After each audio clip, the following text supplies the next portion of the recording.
Papa Dog, oh nice. Is this make a video together?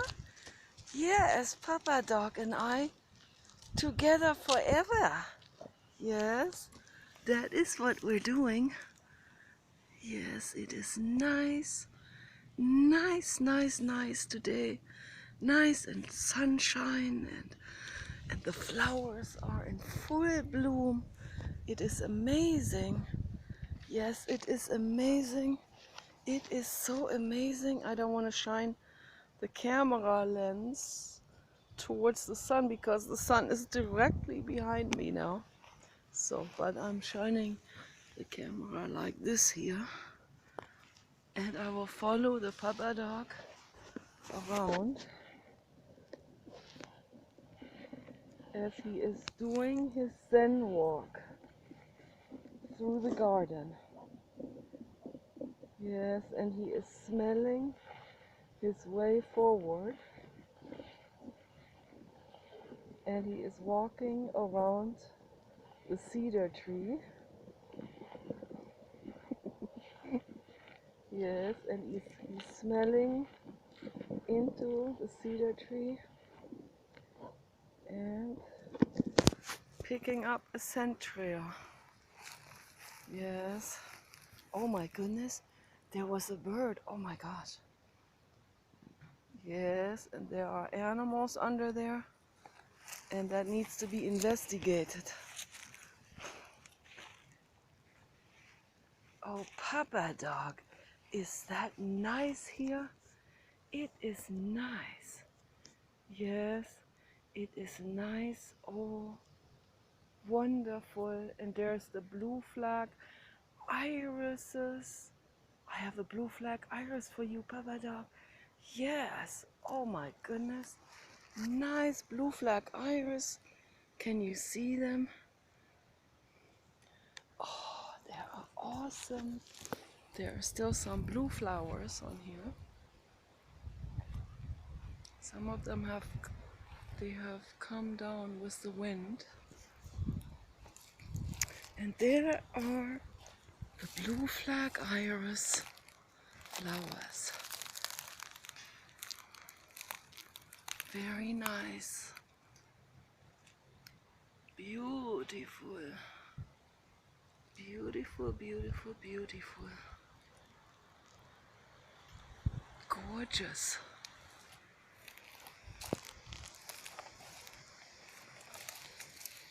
Very gorgeous.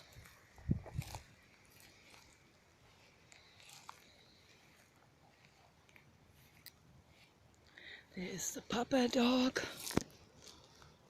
And I'm gonna sit here. And you can see the rhododendron. They are in full bloom. It's so gorgeous. When the sun settles, I'm gonna film them again. Right now the sun is directly over them. So that looks so incredibly nice. The way the sun shines in here. Oh, Papa Dog. All right.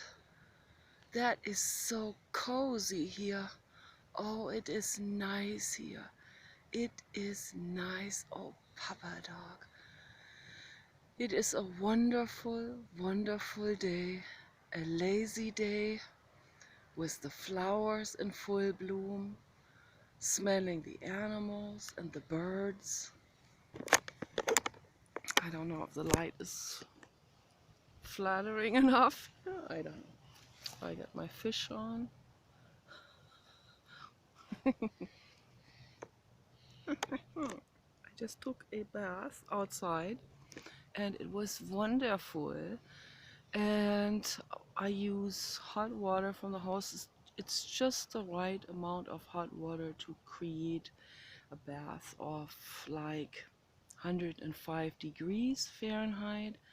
And then I put a handful of kaolin, earth, clay into it, which we have here directly on the property. I go mining downhill. There is a mountain that is sort of like cut off a little bit, and I go in there with my shovel and a bucket, and I just shovel it into the bucket. And then I have that, and I actually wash my hands with this. Works better than soap.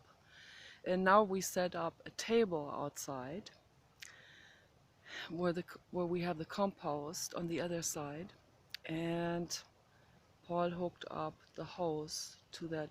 It's like a wash table with a little sink, a shallow sink in it, where you can wash vegetables and all kinds of things, like a table you can use for gardening, and it's very practical.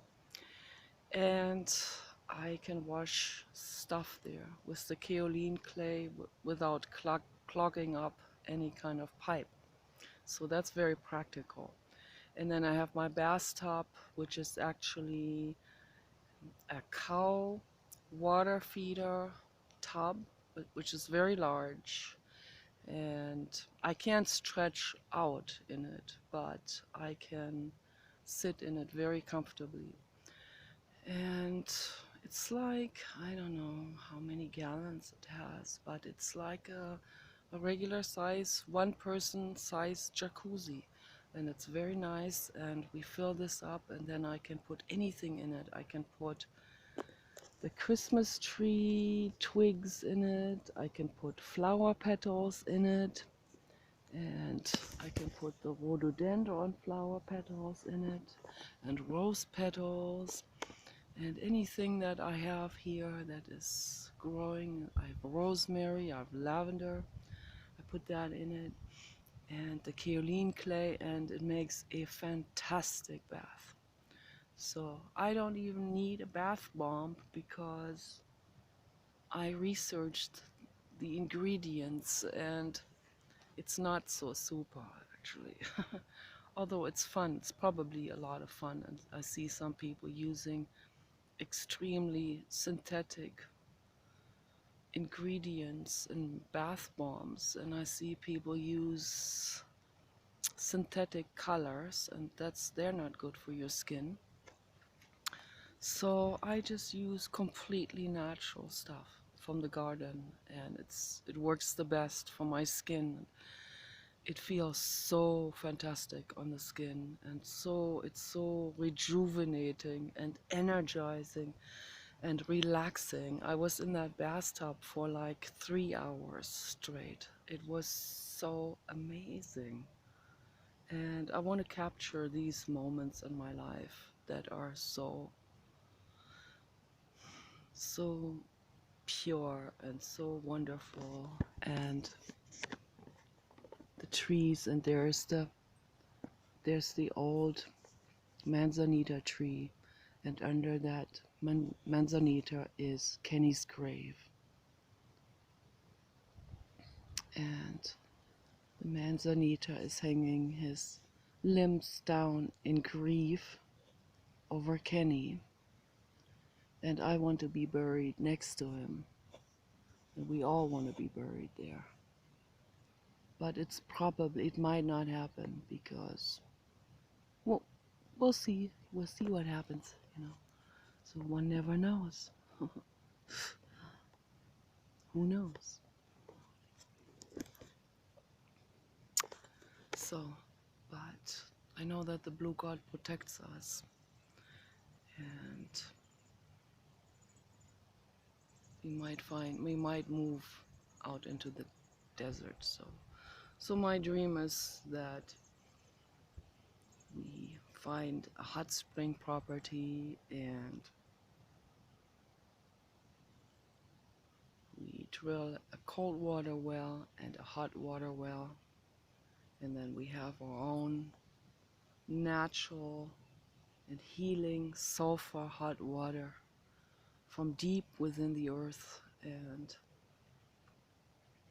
it's been a lifetime dream, and maybe we'll make that happen, maybe not, but whatever happens, we meditate into it. So meditate into the now moment, and allow whatever there is in the now moment. It's always easier to do this when things are smooth, right? So when things are not so smooth, when we have depression, or when there's any kind of struggle going on, then it's very difficult. It seems very difficult. But I decided for my own life, because I've struggled enough in my life in the past.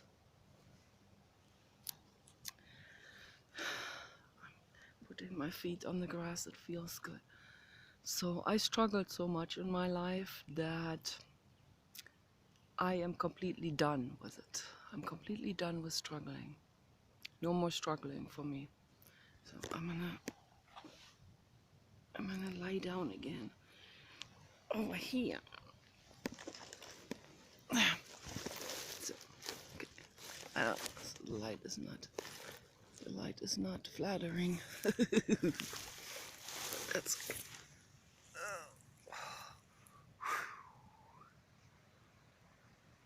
This is a treatment for double chin. It's a double chin treatment.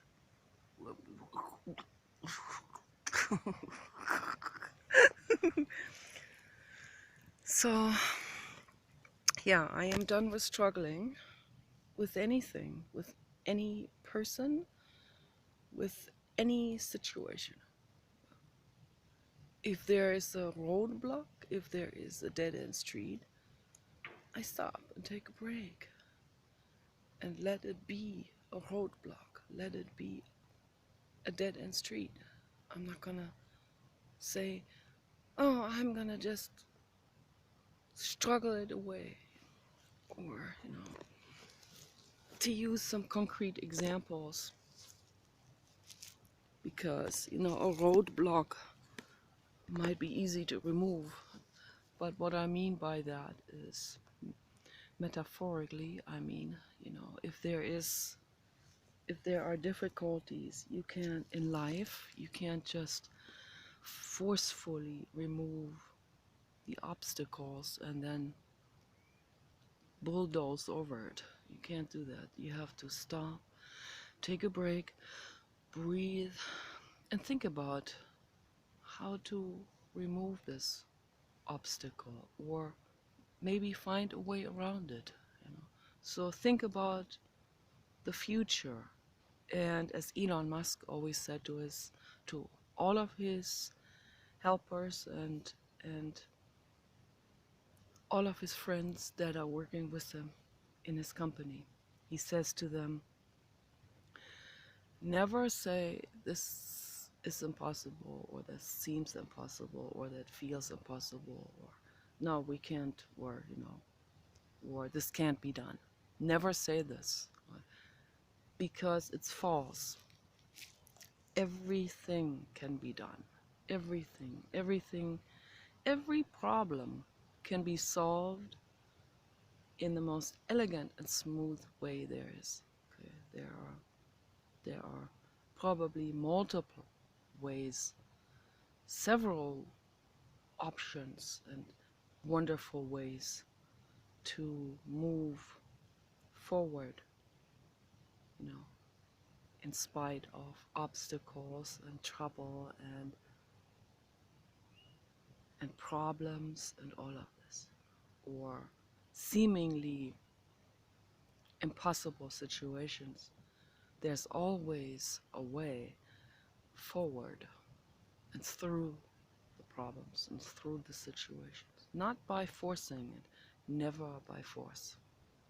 That's something that is absolutely crystal clear now in my life.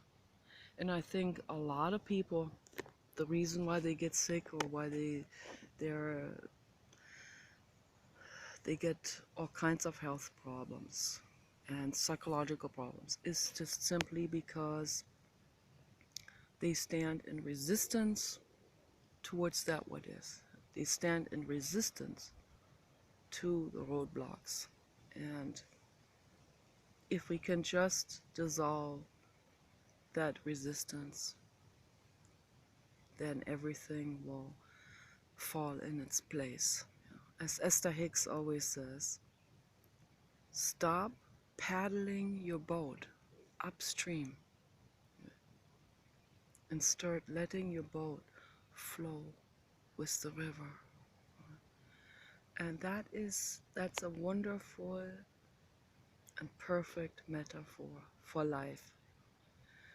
And if you don't resist anymore, if you allow the flow of gravity for yourself, for everything around you, let it flow, find elegant solutions, work with the surf, work with the flow, then there is no more resistance, there is no more problem, there is no more depression, there's no more psychological issue. Okay?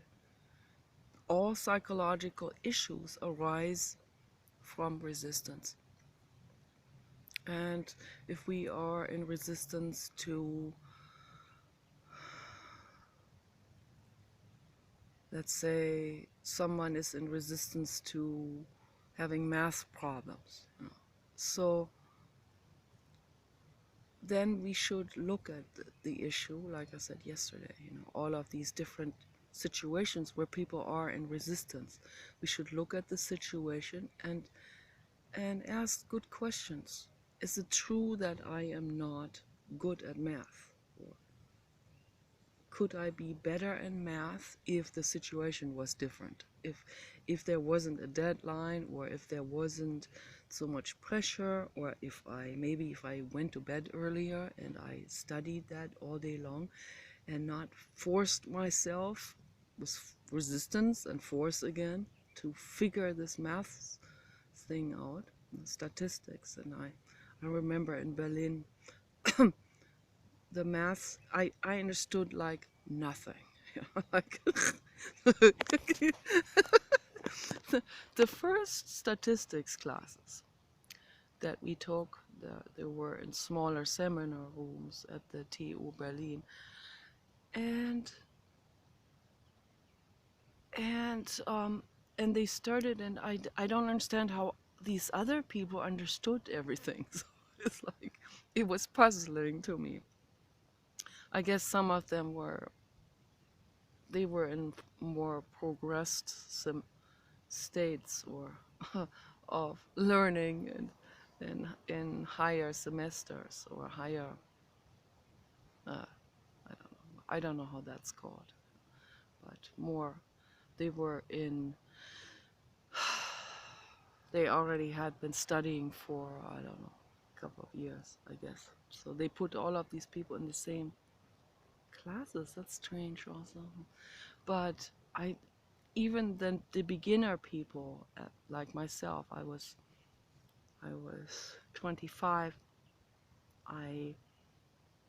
I started a little bit later than other people, a few years later, because I did something in between, and before I picked this back up, the studies. And then I went back to school, and I did the graduation, and then I went to study psychology. And in statistics, I thought for sure I'm never gonna get this. I'm never gonna understand what they're talking about. This was already way too progressed in its. I mean, I needed some prerequisite classes, and they didn't have that. It was all a little bit. It wasn't customer friendly, to say the least. So. But I sat there and I thought, I'm never going to understand it. So if I really sit down at home and I meditate on it, and I ask myself a bunch of questions. First of all, I ask myself the question, do I really have to study psychology? So, but that question came later when the teacher told us about these animal experiments that there's absolutely no way I would do this. But in the beginning, with the statistics, I could have asked myself, should I do it? Do I want to do it? Why do I want to do it? Then if I come clear about this is really what I want to do, then I can ask myself, is it really true that I don't understand any of this? Or is it true that I will never understand any of this? So then I can sit down, and instead of forcing myself or bulldozing myself with this deadline, or with this clinging to the outcome, then I can say, okay, let me take this on in a gradual way. Let me meditate, and then let me eat healthy to clear out my brain from any kind of debris. Let me not watch horror movies. Let me not get distracted with bullshit from society. Let me not go to bars anymore. And all of these things are important. And then I take on the math issue, and even if I feel overwhelmed with it and it feels like, okay, I'm never gonna dig through this, then you let go of it, you do something else, you read something else. There's plenty of things to read when you are studying psychology or any study subject. And then you focus on that, and then you eat something healthy or drink a tea, and then you go back to the math problem later on. And suddenly the brain has already been working on it. It does its thing. If we don't force ourselves, then the brain, the neurons they're doing their own work, and they're doing their own connections. And then you go back to it, and suddenly the thing makes sense. And then you get further into it. And I wasn't able to do this when I was 25. I started Primatherapy in LA. I said to Annalise, she was at Primatherapy already. It was Dr. Arthur Janov, and I was crying every day in the public restrooms at the university. So for me, there was absolutely no chance. I was completely overwhelmed and stuck at that point. So I did Primatherapy for a couple of years, for like 3 years in LA. Then I went back to Germany. I enrolled again into psychology. This time it was at a different university. I probably could have gone back to Berlin, but I don't know, the air is bad there. And so I went to South Germany. But that was also a bad decision, I think, the whole thing. But I went back there, and also because my mother kind of put pressure on me. She said, now, and when she visited me in LA, now time is going by and you're not studying, and you better come back. And so I kind of let her pressure me into it, and I also wanted to study psychology. I wanted to get the master's. There was also a clinging to it, to this idea, why do I need this? And then, so I went back, and the trouble was statistics again. Statistics in the South Germany in psychology classes is even more rigorous. It's even more. In Berlin, they only have one test. In South Germany, they have 4 tests for statistics to get into the Vordiplom. And so the first 3 I passed. I did fairly well. I already talked a lot. But then the last one I didn't, because I had my IUD came out. I had an infection. It was just way too much stress to be in. It's so funny that my statistics professor called me at the hospital. So, yeah, I don't know. She didn't like me very much, so I thought that was kind of weird that she would call me in the hospital. But yeah, so that had to be going to the hospital twice, actually, because of infection. And I knew why, because I was just totally overwhelmed. So we need to do an inventory. We need to sit down and we need to ask ourselves, okay, so I'm overwhelmed right now. How do I continue from here? How do I move on from here? So I even paid some women to give me some statistics tutoring at home, and that didn't work out very well either. I was still under too much stress. So then I got suicidal, and I'm not gonna talk about this now, but then I finally decided, okay, I was just way too overwhelmed. I couldn't give presentations. If it was only for the statistics, I could have studied for this, and I could have managed.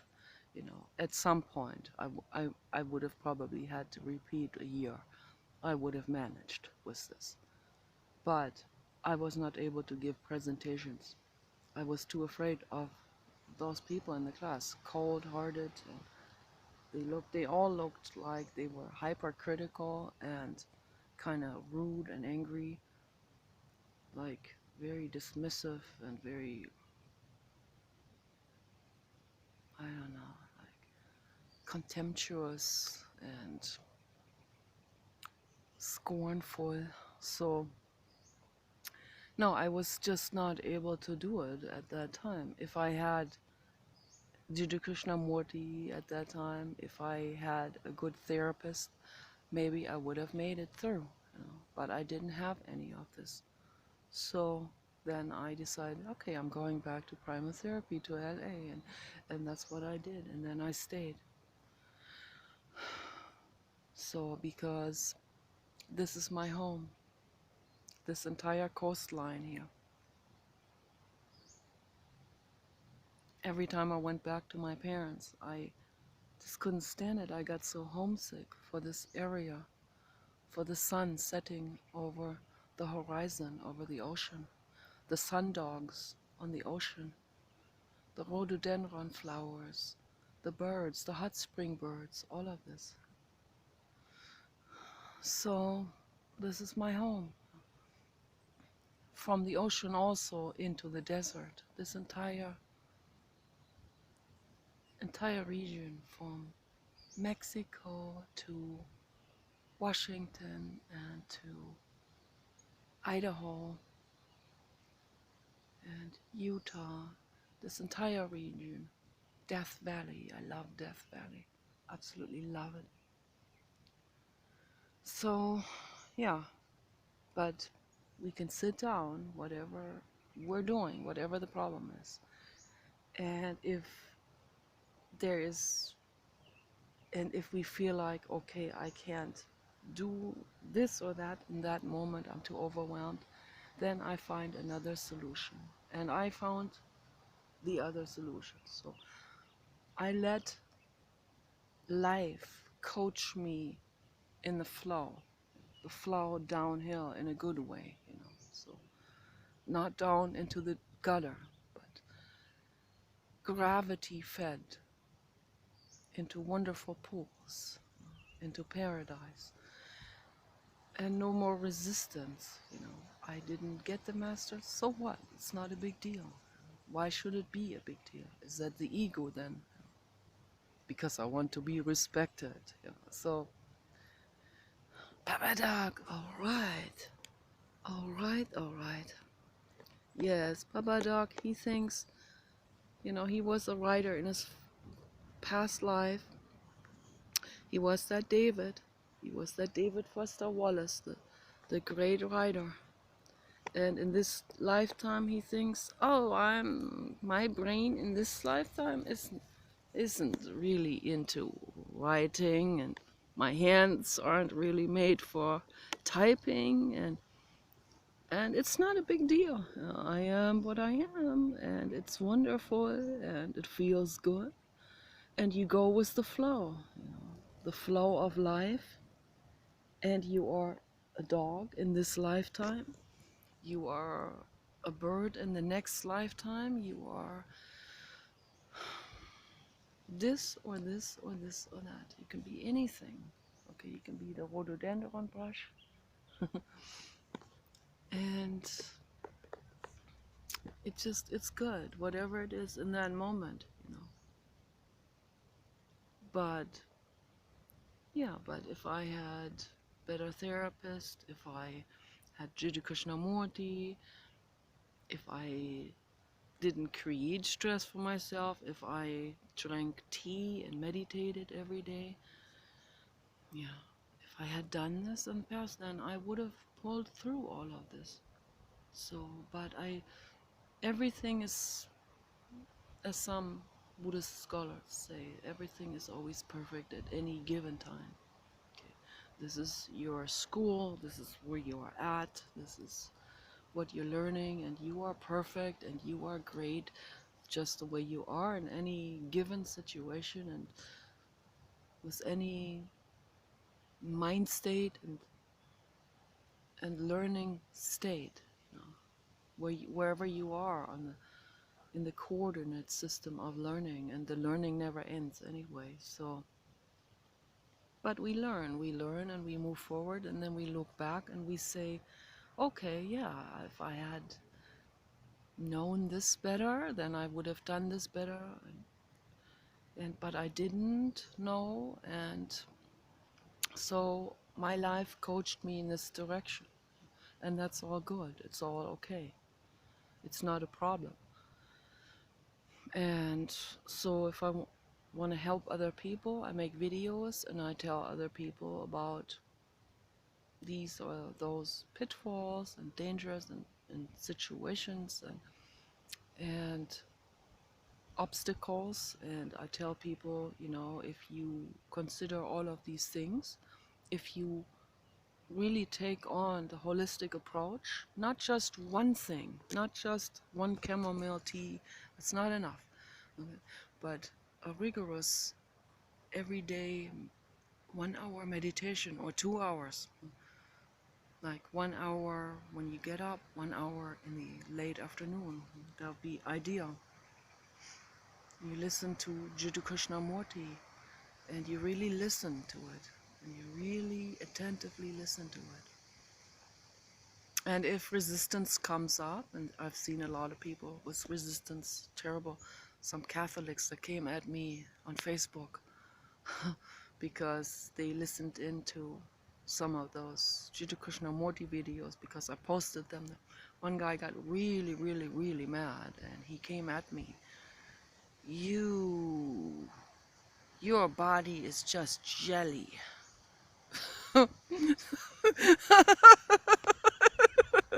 Because that must have really pushed his limits, that Jiddu Krishnamurti video.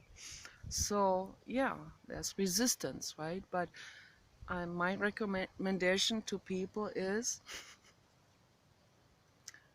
try not to be in resistance, at least, you know. Listen to it, and if the anger comes up, you know, this is just resistance, that's just ego, this is your old school that's not allowed to be touched, right? The ego that has attached itself to the old school. So whatever, Catholic religion, Jesus worship, Muhammad, whatever it is that people cling to, they create their entire life around it. They attach their identity to it. Okay? In meditation, and meditation is neither Buddhist nor Hindu nor anything. Meditation is just what it is. It's a technique to calm your mind and to come back to ground zero, and to settle these thoughts down, and then understand that the resistance that comes up is just the resistance. It's just ego. If a fear comes up, what if I might gain weight through this? Let it come up. Let it come up. Feel it. Don't give in to the what feels so concrete and real, right? Don't give in to that. Don't give in to the act outs. Don't give in to the starving or whatever. Allow that fear to come up. Or what if I gain weight? And sit with that in meditation. Allow that to completely speak to you and through you, and connect with you. Connect with it like it's your child. It comes up, the fear. Don't be afraid. Don't have a fear of the fear. Address the fear. Say, hi, fear. What is it that you are trying to tell me? Why are you so afraid to gain weight? What's going to happen if you gain weight? What would happen? What horrible thing is going to happen if you gain some weight? If you ate some whole vegan food? What would happen if you ate some and let your body enjoy the food and really eat and 2 plates of it and feel the fullness of it, and allow the fear that says, oh, I feel full, now I'm gonna gain weight. Allow that. And turn it around and say, this is feeding my body. This is nourishing my entire body, my breast glands, my brain, everything, right, is being fed with this. My hormones, all of this, we had a realtor, I talked about this several times. We had a realtor in LA. She looked like Maria Shriver, but she was skin and bones, a rock climber. And she had this idea that there was no way she could be normal weight. But then she was trying to conceive with her husband. She was trying to get a baby, which is total bullshit. But her body just couldn't do it. She had miscarriages because she was just too thin. Yeah. So this is an uphill struggle. Okay? So let it go. Also, the idea of procreation is, it just causes suffering. Why cause suffering? Don't do it. Don't cause someone else suffering. It's like what David Benatar said. It is better to not exist. It's better to never have been. That's the title of his book. Because no joy, is justified. No suffering is justified by any joy. No joy justifies any amount of suffering. And he's right about this. People can make up their own minds about it. But theoretically, this is true. So if I am in non-existence and I see this is my potential future lifetime, and there's a bunch of suffering in there, but there's also some pleasure, then I say, oh no, I don't see the point. Why should I, just for the pleasures, I'm also going to take the suffering? No, I personally don't think so. Other people don't agree with this, and that's okay. But I personally agree with Dr. Benatar on this. So no, it's not worth it. So why would I subject someone else to this, to a lifetime of struggle and agony? So there's way too many humans on this planet. It causes massive problems for all life. Okay, that's why I'm very crystal clear on this. Let's not do an uphill struggle anymore. That is my message to the world. Let's enjoy life as much as we can and avoid the pain, avoid the suffering, and make things nice, create a paradise. So that is my mission, but I don't want to make this mission into an uphill struggle. So I have a GoFundMe page. To me, this is not an uphill struggle. That's a flow with whatever is there for us to use. No one donated anything, but I have it there anyway. It doesn't hurt to have it, right? So yeah, on that GoFundMe page, I have my wish to buy a hot spring resort and to create, on this hot spring resort, to create free education for everyone. And I'm gonna have real strict rules there, of course. So my husband already had nightmares about it. He doesn't want anything to do with it because he says you're not in any way capable of managing something like this. You have never studied this. You don't know how to do it. You didn't study business. You didn't study management, and also it's basically almost like you know, running a resort and an educational facility, that's quite something. I could not do it alone. So I would have to have people to help me with this. It would have to be a non-profit. I don't know how to get there, but why should I not hold on to that wish, right? I mean, whatever we wish for, however far out it is, it wouldn't matter how far out it is. It could be very, very far-fetched. I'm gonna wish for it anyway. Yes, I agree, says the frog. So, because the frog, and this is not a frog, this is a fish, but all aquatic life agrees with me on that, because if we can educate people on environmental stewardship, then that would greatly help the frogs and all aquatic beings and all land animals and all beings and all life in all forests and all flowers. And that is my goal. So in the meantime, I use that what I have here available. I'm flowing downhill with this in a good way with my videos. If people don't like it, they don't have to watch it. Yeah, my videos are probably very unpleasant for some people. That's okay. I'm not going to struggle with anyone. I'm not going to struggle with any human anymore or with anything. What for? In the past, I would be struggling. I wouldn't even know that I'm struggling. When I was 16, I struggled with boys. And the feeling was, please love me. Please love me. Oh, he's calling. I'm already by the phone. So no, no more. No more. No more. Okay. And I know that the boys are also insecure. They have their struggles. They have their feelings. They see someone needy, then they get scared. And so we kind of like, we bounce against each other with our neurosis.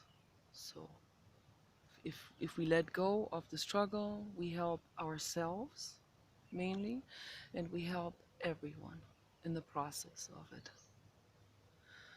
And so that's what that's the message I'm trying to give to the world. Okay, you guys take care.